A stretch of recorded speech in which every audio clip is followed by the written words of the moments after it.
sprung to action a couple of years ago after the IPCC report suggested that unless we do something drastic about climate change, then we are potentially facing a catastrophe within 12 years. And Sarah's appeared regularly as a spokesperson for Extinction Rebellion on TV and in newspaper reports about their activities. We were also hoping to have with us this evening Steve Turner, who's the Assistant General Secretary of Unite, but unfortunately he's locked in discussions with Rolls Royce, who recently announced 9,000 job losses worldwide, and most of them, of course, will be in Great Britain, where most of their activities are located, and many of them, of course, will be in my home city of Derby. So Steve's unfortunately had to give his apologies, but one of the things he did say to me is that clearly what they're hoping they can persuade Rolls Royce to look at is engaging in some form of diversification to protect those jobs, to protect those skills. And I'm reminded of the inspirational work that was done by the Shop Stewards Combine at Lucas Aerospace back in 1976, and they produced the Lucas Plan, and it was a combination of 13 trade unions that actually came forward with some groundbreaking proposals, actually, and a number of them were relevant to, I think, tonight's conversation, because I think they came with, I think it was 150 alternative socially useful products that they could use their skills for, because they were predominantly engaged in manufacturing armaments, and they felt that they could use their skills and protect the jobs which were potentially at risk by building things like wind turbines and solar energy, combined heat and power, and hybrid vehicles. And I think they came up with about 150 alternative products, but regrettably, the company rejected their proposals, and sadly, Labour lost the general election in 1979. They were very strongly supported by Tony Benn, who was initially the industry minister and then the Minister for Energy. But they got no support from the government. This was something that was done by basically shop floor workers, and they came forward with this groundbreaking plan. As I understand it, of the 150 products that they suggested, alternative socially useful products that could be brought to market, they have all been brought to market, but regrettably most of them not in this country. And so I just want to perhaps start really with a conversation this evening with Sarah, to get your thoughts really about the need for a Green New Deal, and the need for, or your thoughts on the need for diversification of those high-tech, high-skilled jobs that, for example, are located at Rolls Royce and are potentially under threat at the moment. I mean, what's Extinction Rebellion's view about diversification and using our sort of technological know-how in this country to address the challenge of climate change? I think you might need to unmute your microphone, Sarah. Yeah, so I thought the host was going to do that, and yes. It's self-service. Yeah, it's always good to have a little bit of technical mishap at the start of an interview. I thought it was really interesting, Chris, that you talked about the Lucas workers and the role of the trade unions in that, because I think that vision that trade union and those trade unionists showed with regard to their future then is exactly what is needed from the trade union movement now. And I mean, in a way, standing here as a spokes for Extinction Rebellion, I have this brilliant get out of jail card where I say, look, Extinction Rebellion does not do solutions. We are here to highlight the emergency and the need for action on the emergency. And the way that we find a solution to this is that we have a citizens' assembly on how we address that transition from where we are now to where we need to go. However, that being said, there is a certain amount of let's stop doing the bad stuff. You know, when you're in a hole, stop digging. So we know some things we can stop doing immediately. We can stop expanding fossil fuel, stop funding and supporting fossil fuel companies, for example. We can stop expanding aviation and the third runway at Heathrow. Which brings me back to the point about unions showing vision, because the Unite Union, for example, and Steve Turner supported the expansion of Heathrow and the third runway. So I think there is a role for unions to come on board with understanding the emergency that we face and the need for radical action, and for the whole of the labour movement actually to show the kind of post World War II 1946 vision and that remarkable energy and creativity that came after World War II, and the huge changes and foresight that they had, and to actually that's what we need now. And it's almost more than a new Green Deal that's needed. It's a transformation of the way that we live. And you know, the unions have demonstrated that they can do that before. The labour movement has demonstrated that it can do it. And now we need to all work together and do that again. And if we can do that under the umbrella of the Citizens' Assembly, then we take everybody with us, rather than having a sort of counter rebellion with people who feel left out of that conversation. So yeah, I think it's important that we try and bring obviously as many people as we possibly can with us. And I understand obviously where trade unionists are coming from. Look, I was an MP up until the last general election, and I represent a constituency where many people work at Rolls Royce, work in the aerospace industry, and obviously they're very concerned about their jobs. I mean, a number of them actually also work on the nuclear industry too at Rolls Royce, including Trident replacement. And so, understandably, workers there are anxious about the talk about moving away from air travel and for example scrapping Trident, as much as we need to kind of do many of these things. But I think what's really important therefore, though, and why I think the work that the Lucas workers were so groundbreaking and innovative, when you think it's it's kind of, what is it, 44 years ago now, that's a type of activity that I think we desperately need. And I think you're absolutely right, in my opinion, that we need to bring people with us. It can't be a them and us situation, and we can't be saying to people, I don't think, if we want to bring people with us, look, you're just going to have to accept an inferior kind of lifestyle. You're going to not have as well paid a job. You're not going to be able to sort of pay for your mortgage. You're going to have to downsize. I mean, people just aren't going to buy into that. So I think this notion of diversification is something that is important. And I think there's many things, in my opinion, anyway, I'd just be interested in your take on this, that, there are some technological solutions which are already out there. I think there potentially will be others that we need to look at if we're going to rise to this challenge, this 12-year window that we have to stop potentially catastrophic climate change. And when I was the MP before, because I had a little bit of a hiatus where I sort of took a sabbatical, I sabbatical when I lost my seat by just 41 votes in 2015. But prior to that, I was working quite closely with the Institution of Mechanical Engineers. And I mean, they were looking at some technological solutions. And one of the things, for example, that they talked about was sequestrating carbon from the atmosphere. Not just simply carbon capture and storage at fossil fuel power stations, but what they were saying was that there is the potential, obviously it's not been brought to market yet, to create basically a network of, if you like, artificial trees to sequestrate the carbon from the atmosphere. But then, of course, you've got to store it somewhere. And what their solution was that you could use the voids under the North Sea to store the carbon in a solid form. Now, I just wonder what your thoughts were. Do you think there is a role for that potentially going forward? Because, I mean, realistically, we might be able to reduce the and we absolutely need to be reducing the carbon emissions and climate change emissions into the atmosphere. But do we not need to be looking at the sort of cleanup operation in the way in which IMECI, the Institution of Mechanical Engineers, were talking about, this kind of sequestration possibility? And of course, the thing about that is, Sarah, is that it would also help with the diversification if there was political will to go down that road, in terms of putting those high-tech skills to use in actually creating these technological solutions to major challenge, an existential, I can never say this word, existential challenge facing the human race.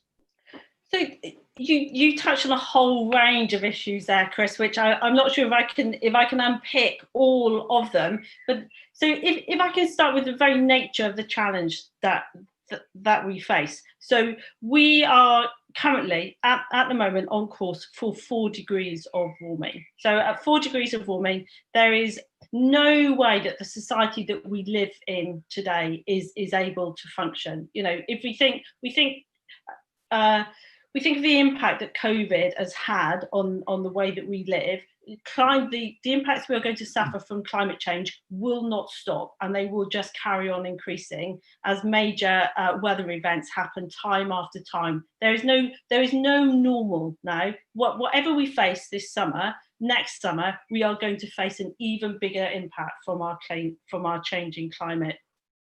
And the time lag is such that even if we stopped emitting carbon right now, if we could just go to zero right now, tomorrow, those impacts would still follow on. So whatever happens, we are facing an unknown future, and we need to adapt to it. So we need the radical adaptation. We need to throw everything we have at this, absolutely everything. In a way, if we want to protect all the social justice that we've worked so hard for, we want to protect all those hard-earned rights of people to be able to enjoy their lives and watch their children grow up, then we need to start acting right now, because what's coming is going to change our lives.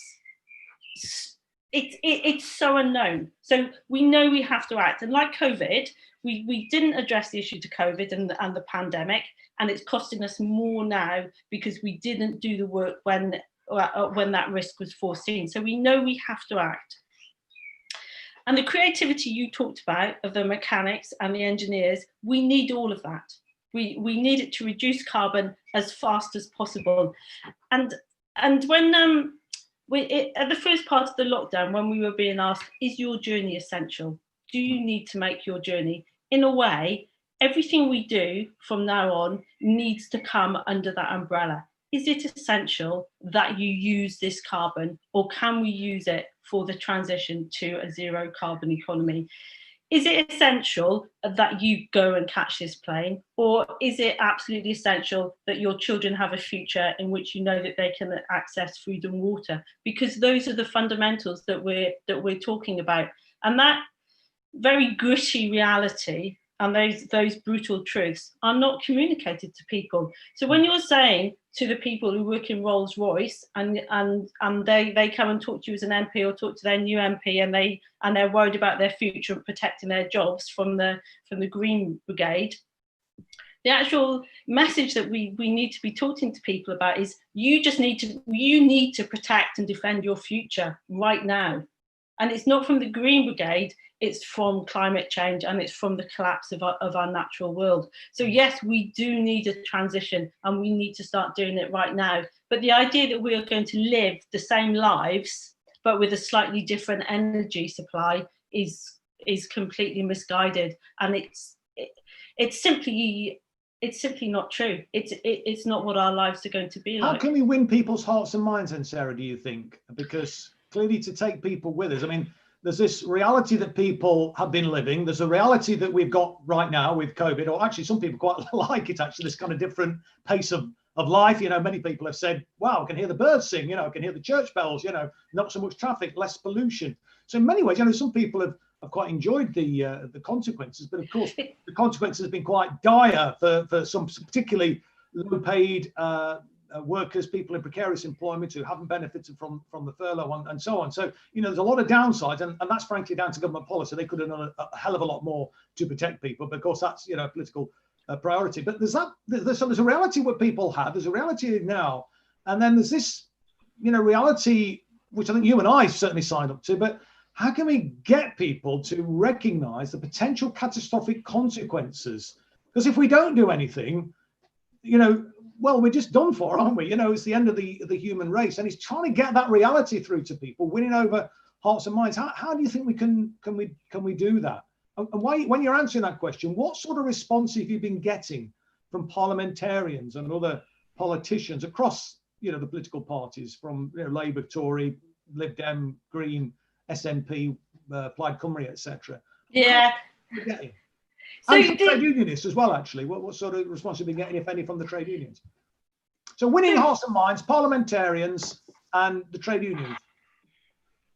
So winning hearts and minds. I mean, there's I was a well, I still am a member of the Green Party, and I was a county councillor, and I stood as a parliamentary candidate twice for the Greens, and pretty much the message was actually, if you want to sell this and you want to sell the work we need to do, you have to paint the picture of what are the good things about the investments that we need to make. And that's what I did. And I talked about, hearing the birdsong and time to spend with your children and the lesser pace of life. And actually, if you're asking people to change absolutely everything about the way that they live and about what you aspire to, if you say do it because you're going to hear the birds sing, it's like, okay. If you say do it because I honestly believe that your children are going to die slow, painful deaths, and you should be very, very scared of the future, what is it that is going to make you act? If your house is burning down, if someone says, I think you might want to think about leaving, in the next couple of hours, or if they say, actually, just you need to leave right now, it's the emergency. Well, I think people have been making that point, though, Sarah, haven't they? We didn't. How do we, coming back to that point, how do we win people's hearts and minds to make them see the reality of that? Because they hear these words, but they don't see the reality yet. And so if they see the reality, it will be too late. So it's how do we get people to kind of recognise that, look, this is an emergency that because it's not about carbon, it's about your children.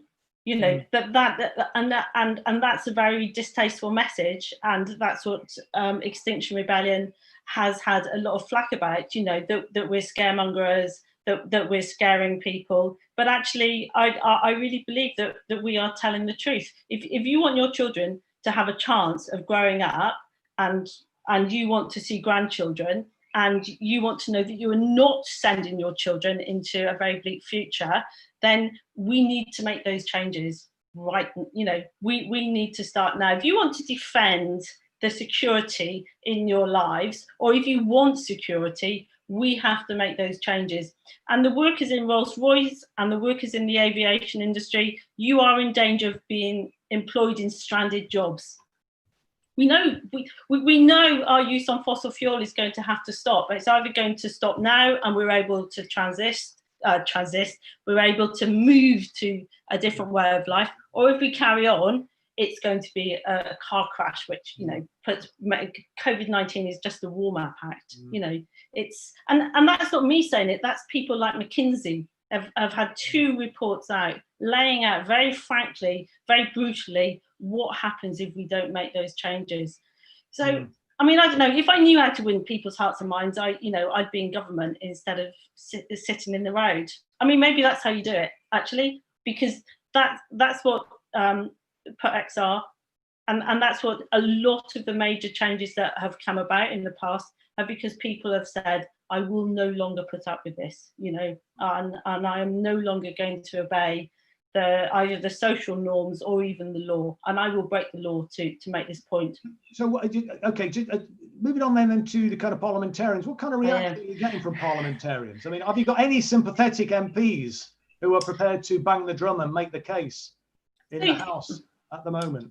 The response from parliamentarians, it has been very interesting. From some MPs saying, please carry on, be as radical as you like, because the more radical you are, the more room it gives me to make this message within my party. From people, are you getting any sort of Tory MPs sympathetic or not? Because I mean, ideally, it would be good to get a cross-party support for this. Although I think the chances of that are fairly slim, and because frankly, I think capitalism is the major problem. And I can't see a solution coming from capitalism. We need to, if we're going to succeed, in my opinion, we need to radically reform or preferably overthrow capitalism. But you're not going to get too many Tories up for that. So I just wonder what what kind of response you're getting from Tories, what sort of response you're getting from Labour and the other MPs in the House. I mean, have you got champions across the benches or not? So there are a number of people across the parliamentary sphere who will come and talk to us. So I'd certainly say the Labour Party is more open than the Conservatives have been, but the Conservatives, Conservatives have met with us and will meet with us. It's probably more difficult for the Conservatives to take this on board in some respects, because it needs big government action to make the changes. And philosophically, at the moment, the Conservatives very much, want a small government and less government intervention. Although the response to COVID has required, even from these Tories, for some big government interventions. I mean, it's been a bit ham-fisted and poorly targeted. But if you'd have said a year ago that a Tory government was going to be expending this level of public money into the economy, to sort of deal with a crisis that we're facing now, you'd have said, "I'm not quite sure about that, mate." Are you sure? We wouldn't have believed it, would we? No, we wouldn't have done. It would just seem impossible. We are in an impossible space, and so we do know. And the response to World War II was a unity government, and the idea of a citizens' assembly as a response to this, it seems to me, is the way forward, and to get cross-party unity, and also escapes the tyranny of opposition as well. It means that you, as the opposition, have a set of policies from the Citizens' Assembly that you can support. You're not supporting the opposition, you're supporting what's come out of the Citizens' Assembly. And because of the radical nature of the changes that we need, it seems to me that is the only way of cutting the Gordian's knot. And also, it would enable Conservatives to come on board with the changes that we need. Mm.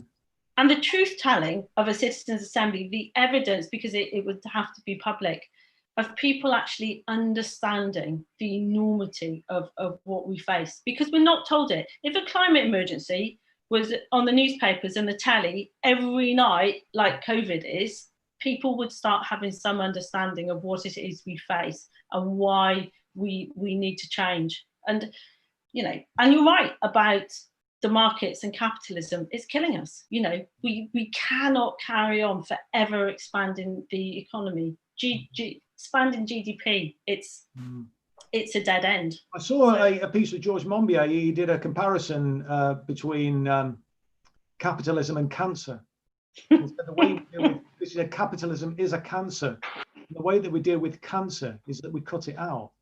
And I think that's quite a good analogy to make. But just going back to this point about winning hearts and minds, I mean, I'm just wondering, and obviously we were talking about the need for a Green New Deal.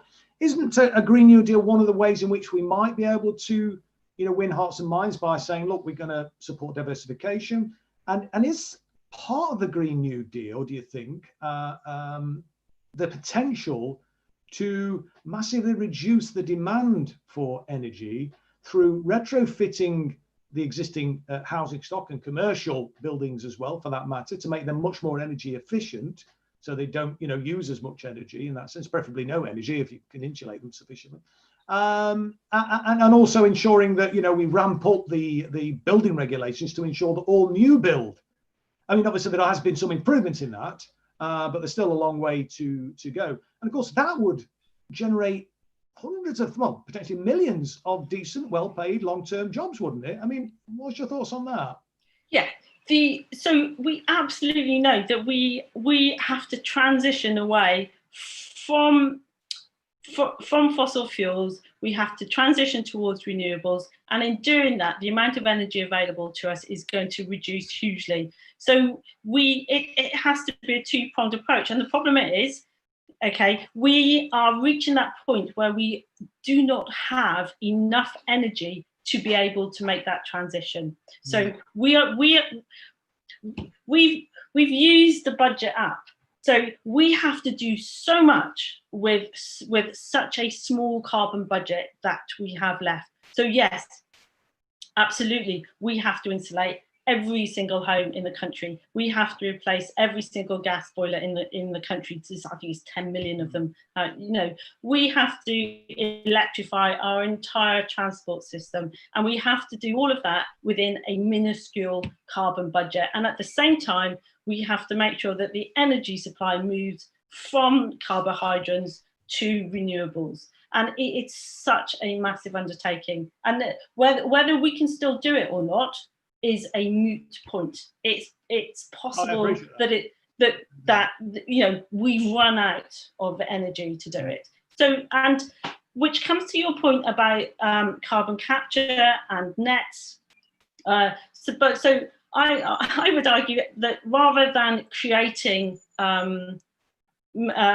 making trees, actually let's use the trees that we have. You know, we don't have to replicate sequestration. We have plants that can do it. We can change our agriculture so that you know, so it acts as a carbon sink. There are ways of doing that, but it's quite possible that the only thing that will get us out of this mess is if somehow there is some form of negative emission technology or you know, sequestration that we can bring on. And you know, that's what we have to hope, that we actually are these incredible, intelligent, creative beings that can do it. And that's where your engineers at Rolls Royce come in, because those are the questions we have to address. How do we use that carbon budget to get where we need to be?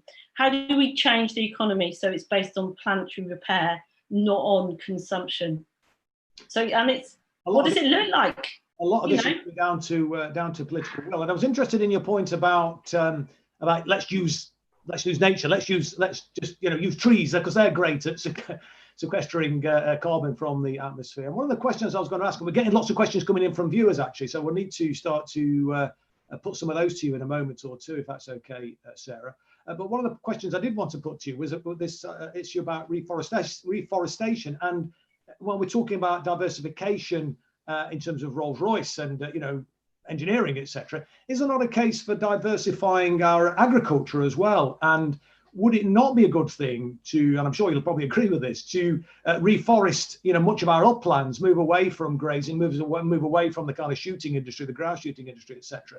Because if we could reforest the uplands, wouldn't that not only help in terms of you know, sequestering carbon from the atmosphere, but also, because we're going to continue, as you quite rightly point out, I think we're going to continue, even if we decarbonize tomorrow, we would still have a problem, and the extreme weather events would potentially continue. So we're going to get this extreme rainfall. But if we could reforest our uplands, that might help, might it, in terms of reducing the flooding risk? And when we're talking about adaptation to climate change, there's only so high you can build the walls. I mean, in Derby, for example, just around the corner from where I live in the constituency that I used to represent, and I was involved in lobbying for additional funding from the government to build some higher walls to protect the community from the greater risk from flooding. And thank God it was just finished in time when we had that very extreme flooding event, and the River Derwent reached its highest ever recorded level. And had those flood defences that we nearly lost because the government, when they came into office in 2010, cut back on flood defences, had they not been in place, then many of the constituents that I used to represent would have been flooded. But there's only so high you can build the walls. And wouldn't it be better if we could stop, you know, slow the release of the water into the water courses in the first place to minimise the potential flooding risk? And of course, you're then generating jobs again, and it's a diversification of agriculture, etc. You get the carbon sequestration. I mean, it seems to me a win-win. It kind of seems common sense. Why aren't we doing it? You know, I mean, surely that would be the sensible thing to do, wouldn't it? And I'm sure you'd agree, but I just wanted to get your take on that. So I was part of a natural flood management scheme in Stroud, because in 2007 we had disastrous floods in Gloucestershire, and I was a councillor, and the local area flooded really, really badly. And we embarked on, it took a long time. There was lots of blood on the carpet, but we did end up with a catchment-wide natural flood management plan, and it's actually one of the biggest in the country in the Stroud Valleys. So working with nature to provide some solutions and adapting the way that we live and use the land to what we know is coming. We, of course, you know, like, what else can we possibly do? Because we cannot build walls high enough to, we know whatever major flood event we suffer from, the next one is going to be even worse. It may not hit the same river immediately, but the next community is going to suffer even, you would need those flood walls to be even higher. So yes, using natural flood management changing the way that we use agriculture, changing our diet, which lots of people don't want to hear about, but actually, you know, reducing the amount of meat and dairy that people consume, reducing the way, the husbandry, the way that we use our land. All of these things we have to do, and everything now has to be done, needs to be done. Is this planetary repair? Does this repair our natural systems? And if it doesn't, then we don't do it. Every bailout the government gives should be on, does this help repair our planet? And if it doesn't, it needs to go somewhere else. And those people in those industries, those high carbon industries, they do need to be protected. Of course they do. And whether that's through use of something like universal basic services, whether it's universal basic income, however we do it, we need to protect the people because we're part of the planet, right? You know, we can't throw anybody away. We're saying we have to protect the world we live on. That includes protecting the people who live on it. So, and if we can't protect the people, then we are not going to have support for the change. So maybe coming back to how you win hearts and minds, maybe it's partly to do with ensuring that social justice and the way that people are treated is also seen as part of the solution to the environmental problems. Yeah. But who knows? I don't know. It still comes down to sitting in the road at the end of the day. No, indeed. I mean, I was interested in your comment actually about diet. I mean, I've been a vegan since 1976, and I'd love to see the world go vegan. I've often said the vegans will inherit the earth, but I mean, there is a serious point actually about the amount of meat which is consumed. I mean, never mind the animal rights, which is the reason why I went vegan all those years ago. But the environmental consequences are pretty dire, not just in terms of the methane emissions. I mean, am I right in thinking that agriculture accounts for around about 20% of the climate changing emissions into the atmosphere? It's a substantial proportion anyway. You might be able to give me when you come back on this, the actual figure. But then there's also the issue about water usage. And I was absolutely astonished looking at the amount of water that it takes just to make 1 pound of beef. And there's varying conflicting figures around. I mean, some argue that it's around 2,000 gallons to make a pound of beef, and others are saying because of changed husbandry methodology and so on that it's more like 450 gallons to make 1 pound. But either way, it's a hell of a lot of water. And you know, if we are in a situation of climate change, if we're in a situation of potential water shortages, then, you know, can we afford to use water in that way? Is it not a very inefficient use? And, you know, I think there's a growing awareness, I think, and certainly, you know, from the time when I went vegan all those years ago, there's a massive change and turnaround. So I think there's hope there, but I think we've got to go faster. And it's a very difficult one. You made the point. It's a very tricky one. You start talking about, you know, people's diet. People do get very defensive about it. How do we deal with that? And what should See, I mean, I do think all of these issues, they come back to people being told the truth about sitting, you know, well, how you do that. I mean, XR has had a media tell the truth campaign, actually asking that the media tells the truth about the climate crisis that we face. And if your choice becomes, you know, about what you put on your plate, and that we insist on eating sausage, chicken, beef, or, you know, eating meat with every meal, or your choice is, would you like to know that your children can grow up and actually have food into the future? Actually, it's a very different choice you're being asked to make. It's not, it's a choice about the future of our children. It's not actually the choice about whether you're going to have sausage or beef. It's very simple if it's put as starkly as that. But the other issue is, it's not just about climate. Like, our agricultural practices are actually killing the other species that we inhabit the world with. So we've lost, I think it's like 98% of our vertebrate wildlife. I mean, we're living in a mass extinction event, which is, it's ultimately, it's really quite shocking. And we don't live in a world populated by wild animals anymore. We live in a world of cow, cow, cow, cow, cow, pig, pig, pig, pig, pig. And then the chicken just goes on forever. Like, basically, those are the animals that we now share we now share the planet with, and that intricate web of life, we're destroying it, and ultimately we depend on it to be able to carry on. So, I mean, there's no good news. You know,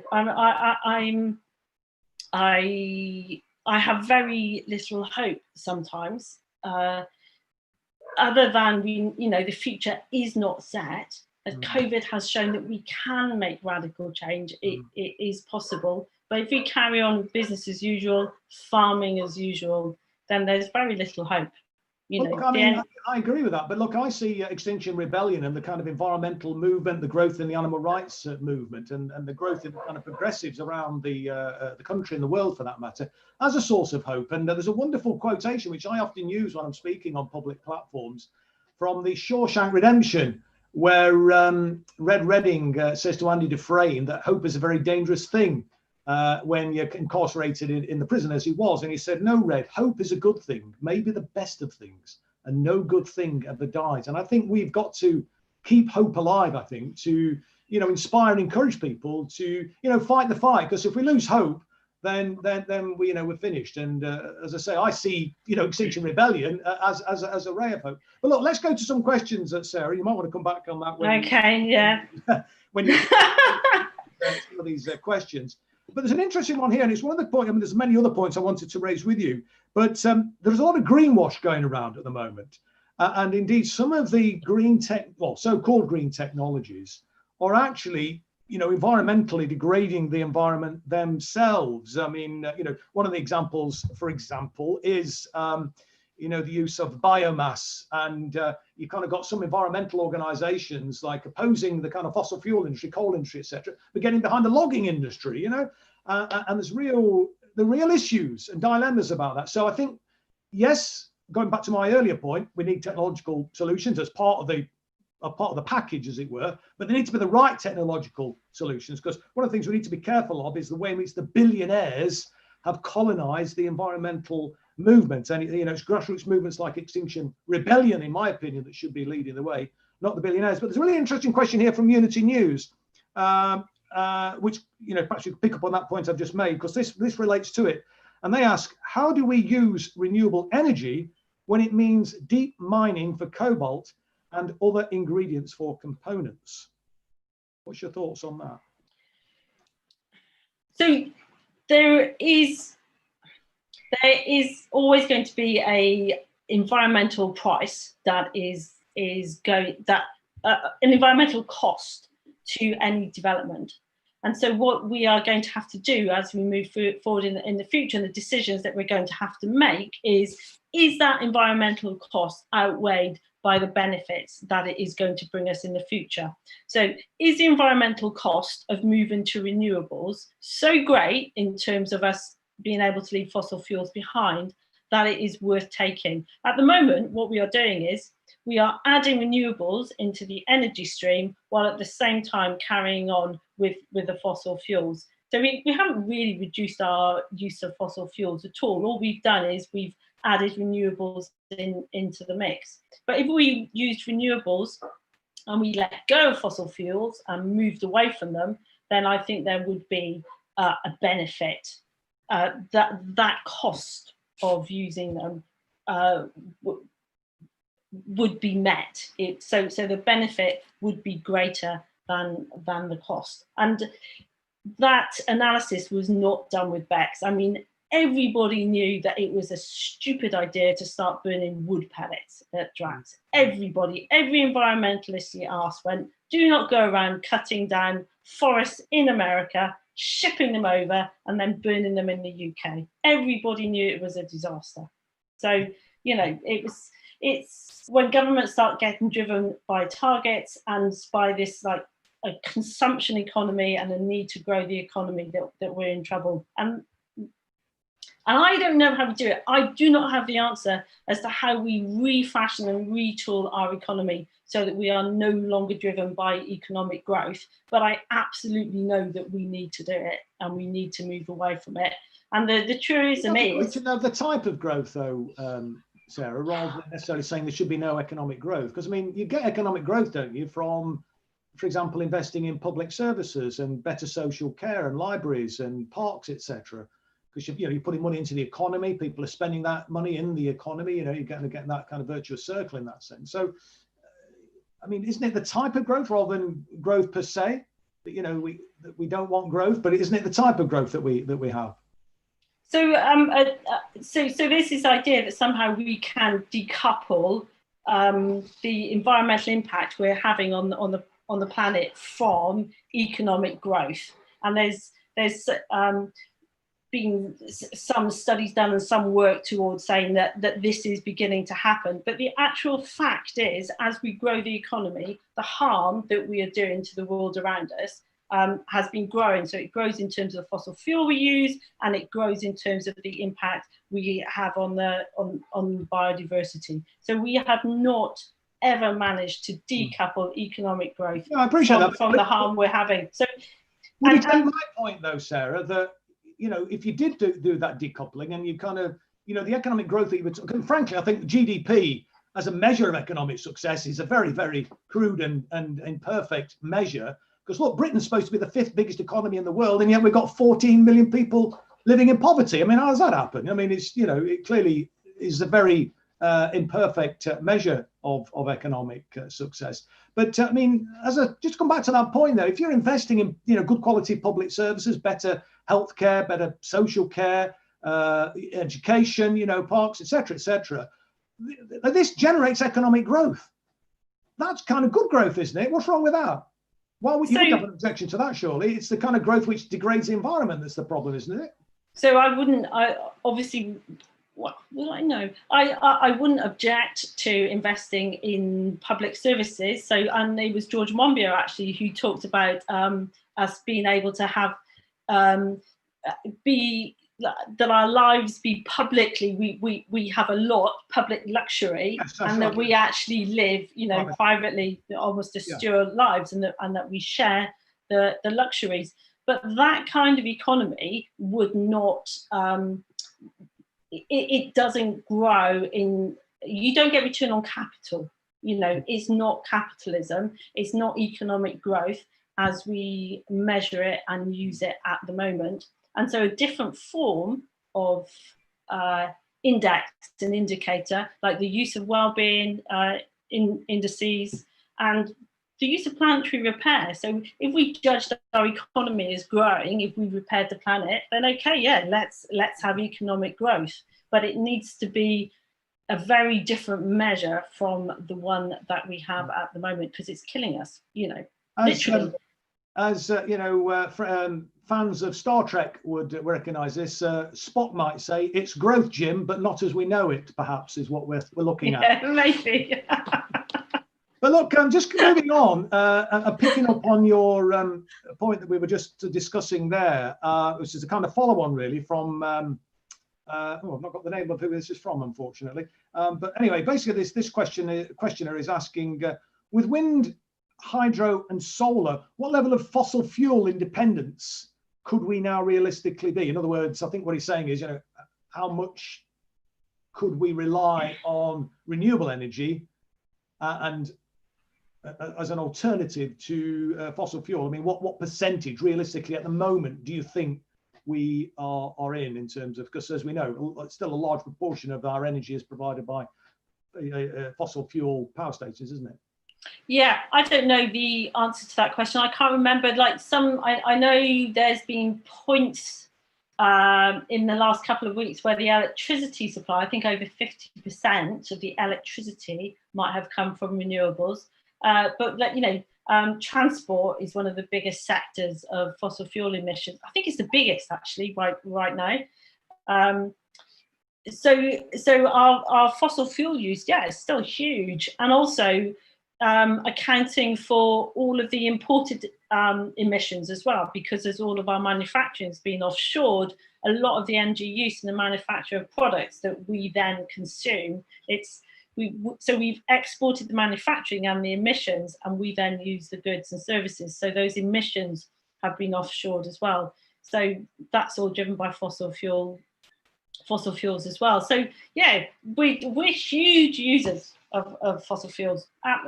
Absolutely, it's really big. And the challenge to moving to zero carbon is, It's massive. It's it's the Marshall Plan of our time. It should be consuming. Every politician should be going to sleep thinking about it and waking up scared shitless, quite frankly, about how they're going to deal with it. Hopefully the activities of Extinction Rebellion and other activists will help to kind of wake them up to it. Well, actually, Chris, Extinction Rebellion are not going to do this. Extinction Rebellion cannot do it on their own. We are a relatively small group of people, and the only way we do it and move and help, protect and defend our futures is if people come and join us, and that means people like yourself and those groups that you represent. For those that are watching now, then, how can people join Extinction Rebellion? Get the plug in before we close. Then, okay. Well, just go to our. You can go to our webpage. You can follow us on Twitter, on Facebook, and the next time. Sorry. What's a handle? What should people look for? Extinction UK or Extinction Rebellion. Just Google Extinction Rebellion. We're quite easy to find. Sure. So come and join. Chris, come and join us. I'd really. Well, listen, I've been an activist all my life. I joined the Hunt Saboteurs Association in 1976. So you know what to do then. Well familiar with the tactics of direct action. There's absolutely, in my opinion, a case. In fact, most of the social progress that we've ever made in this country and around the world has been brought about in part by and started by direct action from activists on the ground, forcing the hand of politicians ultimately, and ideally getting people who used to be activists or still are activists into the corridors of power. Let's move on to another question from Paul, who's asking this. How do we stop capitalists using the new Green Deal to make billions from carbon credits? What's your thought on that, Sarah? Oh, well, speaking not as Extinction Rebellion, but speaking as Sarah Lunnon, I actually think that what we need is to bring in the carbon ration.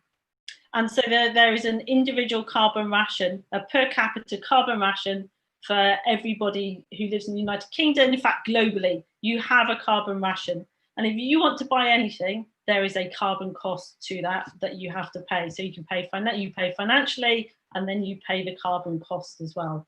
And every year, as the carbon budget gets used up, your carbon ration reduces, and that would drive huge change. You might be able to, your carbon ration might get you a plane flight, but it would mean you wouldn't be able to eat meat, or you'd have the heat, it would become worthwhile to insulate your house so you're not paying your carbon ration for your heating costs. And shouldn't that be, though, in terms of insulation, shouldn't that be a government programme? Shouldn't we be demanding a government programme? This is an international emergency. And shouldn't the government, rather than putting onto individuals, I would say as a socialist, fair point. This is a collective action that's required.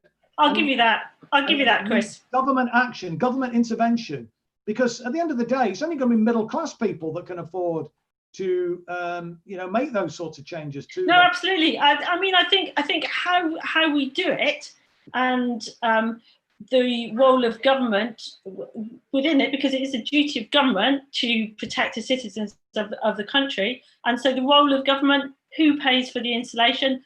That's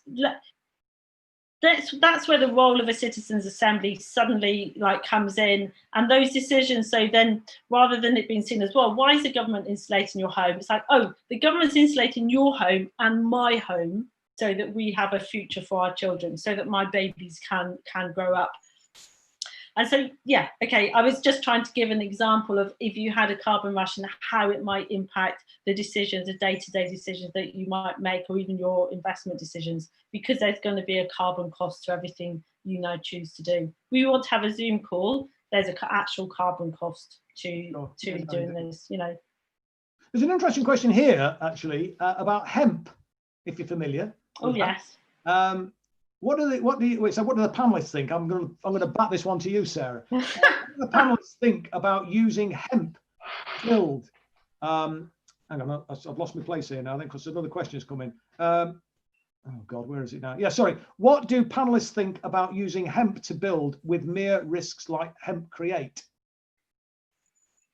Mere risks. Well, there's a whole, what we are going to do and what we're going to build, like what our buildings look like. Like I was listening to this thing about ply structures instead of ply scrapers rather than skyscrapers. So one way of embedding carbon rather than using concrete blocks to build your buildings is using timber to build buildings with.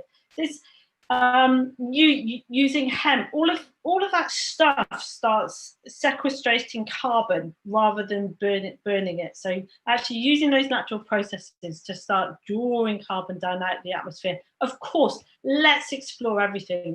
Nothing is off the table, and we'll make mistakes along the way, but we actually need to start taking. We need to be adventurous. We need to be revolutionary, and we need to start. So yeah, if hemp does it, then let's grow hemp. For hemp, then you're saying. Extinction Rebellion. What about this one then? Somebody's asking a question here. Why are we not dredging rivers and placing water turbines where we used to have water mills to produce electricity in small to mid villages? What's your thoughts on that? Water turbines. And dredging rivers. I think don't think the two things necessarily go. Yeah, I don't. I mean, dredging rivers is a dreadful idea, and it destroys the ecology of the riverbank, and it destroys the stability of the river channels, and can lead to collapse and actually more siltation further downstream. And it doesn't improve the carrying capacity of the river either in terms of flood. So let's not dredge the rivers, apart from around bridges and places like that where it makes some sense. Hydropower, there's not actually very much of it. David McKay wrote a brilliant book about this, sustainability without the hot air. It's relatively small amounts of electricity that we'd actually get from putting turbines in the river. If they make sense at places, yeah, let's use it. Let's do it. We need everything, but we probably don't want to dredge huge amounts of the rivers to do it. No, indeed. I mean, I absolutely. I mean, I defer to your expertise in this, but certainly I agree.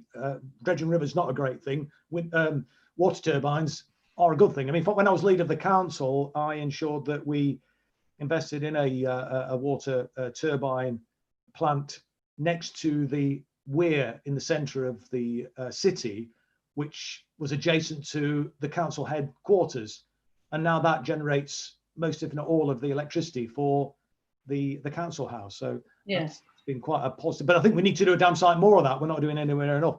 Listen, we're running out of time, Sarah, but this is a controversial question here from Monica Shannon. She's asking this question: one of the problems with the planet, climate change and other issues is overpopulation. And then she asks, why the left doesn't address this issue. What's Extinction Rebellion's thoughts on population and population control, I think, is what she's sort of behind that question. I mean, what can or should be done about that? So there's no doubt that the number of people on the planet is having a huge impact on our biodiversity. But the people who are having the biggest impact are those people who live in the wealthiest nations and whose consumption rates have gone up hugely and whose economies have been growing massively. So it's us here, sitting in Europe, America and Australia. We are the people who are destroying the planet. It's us.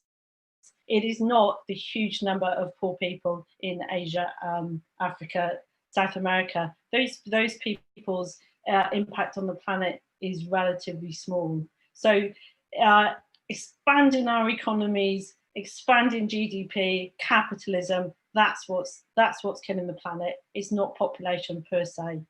It's affluence. That has by far the biggest impact, not population. This will probably have to be the last question from Peter Thomas, and apologies to everybody else as if we've been inundated again with questions. We could probably do with having 2 or 3 hours, but obviously we'd lose people if we went on that long, so apologies. Less is more, as they say. But this one's Peter Thomas, and he says, now we have automation, we should move to a universal basic income. I've got views about universal basic income. I think we could maybe look at it on a temporary basis in response to the COVID crisis, but I think there are alternatives such as a job guarantee scheme, but that's an issue that we could debate separately. Anyway, he says, now we have automation, we should move to UBI, universal basic income, education on meat and dairy, and general consumption. We need to take, we all need to take responsibility individually and as a community. Basically, we need socialism. Well, I would agree with that. But what's your thoughts on that? I mean, I think just before you come in, just one thing I will quickly say is that Maynard Keynes made a point nearly 100 years ago that by this time, we should only be working around 15 hours a week and using technology to benefit the people rather than to benefit the elites. Doesn't seem to have worked, does it? Doesn't, no. Tony Benn once talked about raising the school leaving age to 75 because of lifelong learning. Although he did get then a letter chiding him from an 85-year-old asking why he was discriminating against him because this chap had just graduated from the Open University. But what's your thoughts on that question, though, Sarah, about new technology and the rest of it? So I'm not an expert on AI. It does look like it has the potential to change the way that we live our lives going into the future if we have a functioning society to that's able to carry on. So the potential is massive. And I think I'm 55. The changes I've seen in my life have just been huge. Just amazing. Like this is magic in many ways. Do you know what I mean? It was like the stuff of science fiction. What we are doing right now. So who knows what's going to happen and bring us with AI? But if we don't change the economic system within which that is framed, if we don't, move from debt-based money, we don't move from a consumption economy, then AI won't really matter because we're going to carry on business as usual. We're going to hit 4 degrees of warming and we face societal collapse. So we have to address the crisis of our natural world. Otherwise, there will be no society and there will be no AI. There will be no power. Well, I think essentially saying that kind of new technology, AI is a good thing. Could be. We've got to do more. And I think the other part of that question was around education, raising consciousness. And I suppose that is going to be really important. Look, we're out of time, Sarah. I'm so grateful to you for coming on. And you've been a great guest. Been very thank you for your contribution this evening. You've generated a hell of a lot of questions and interest from the people who are watching. Apologies again to everybody who's asked a question, but we haven't had time to put it to Sarah. Thank you for watching this evening. Can I just give a plug for our Resistance TV broadcast on Sunday? We're doing a special broadcast on Sunday at midday. And we're going to be joined by the internationally renowned economist Bill Mitchell, the modern monetary theory economist Bill Mitchell, who I think will have some interesting things to say. So we're doing an hour on Sunday. If you're around, you've got an hour to kill on Sunday lunchtime, 12 o'clock until 1 p.m. Tune in and listen to Bill Mitchell. It will be, again, I'm not saying it'll be as good as Sarah's been this evening, but it'll be a fascinating and an absorbing hour, I think. So please do tune in to that if you have time. So thanks again for tuning in this evening. I hope you've enjoyed it. Enjoy the weather and good night. Thank you.